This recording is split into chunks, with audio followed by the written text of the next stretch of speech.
നമുക്ക് sweet potato വെച്ചിട്ട് ഒരു ഹൽവ ഉണ്ടാക്കിയാലോ? അതിന് വേണ്ടിയിട്ട് മധുരക്കിഴങ്ങ് നല്ലപോലെ കഴുകി കഷ്ണങ്ങളാക്കിയിട്ട് ഒന്നില്ലെങ്കിൽ നമുക്ക് സ്റ്റീം ചെയ്യാം, അല്ലെങ്കിൽ കുക്കറിൽ വേവിച്ചെടുക്കാം.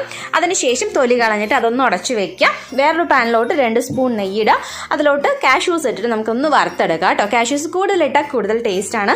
കാഷ്യൂസ് ഒന്ന് വറുത്ത് വരുമ്പോൾ നമുക്ക് അതിലോട്ട് ഉടച്ചു വെച്ചിട്ടുള്ള മധുരക്കിഴങ്ങ് കൂടി ഇട്ടിട്ട് നല്ലപോലെ ഒന്ന് മിക്സ് ചെയ്ത് കൊടുക്കാം. ഈ ഒരു ഇതിൽ നമ്മൾ ഹൽവയിൽ മധുരത്തിന് വേണ്ടിയിട്ട് ശർക്കരയാണ് ആഡ് ചെയ്യുന്നത് കേട്ടോ. അത് നമുക്ക് അച്ചായിട്ടോ അല്ലെങ്കിൽ പൊടിച്ചിട്ടോ എങ്ങനെ വേണമെങ്കിലും നമുക്ക് ആഡ് ചെയ്യാം. പിന്നെ അതിലോട്ട് 1 സ്പൂൺ നെയ്യും കൂടി ഇട്ട് കൊടുത്തിട്ട് നല്ലപോലെ ഒന്ന് മിക്സ് ചെയ്ത് കൊടുക്കാം. ഇതൊരു 5-6 മിനിറ്റ് നല്ലപോലെ ഇങ്ങനെ മിക്സ് ചെയ്ത് കഴിഞ്ഞാൽ ഇതാ ഈ ഒരു കൺസിസ്റ്റൻസി ആയി വരും കേട്ടോ. അതിലത്തെ നെയ്യൊക്കെ ഒന്ന് ജസ്റ്റ് ഇങ്ങനെ കിനിഞ്ഞ് വരാൻ തുടങ്ങും. നല്ല അടിപൊളി ടേസ്റ്റ് ആയിട്ടുള്ള ഹൽവയാണ് കേട്ടോ. അപ്പോൾ എന്തായാലും മസ്റ്റ് ട്രൈ ആണ്. പിന്നെ നമുക്ക് എന്ത് ഷേപ്പിലാണോ ഇത് ചെയ്യേണ്ടത് വെച്ചാൽ ആ ഷേപ്പിൽ നമുക്കിത് സെർവ് ചെയ്യാവുന്നതാണ്. ചൂടോട് കഴിക്കാം, അല്ല തണുത്തിട്ട് വേണമെങ്കിലും കഴിക്കാം. അപ്പോൾ എല്ലാവരും എന്തായാലും ട്രൈ ചെയ്ത് നോക്കുക. ട്രൈ ചെയ്തതിന് ശേഷം നിങ്ങളുടെ ഫീഡ്ബാക്ക് അറിയിക്കുക.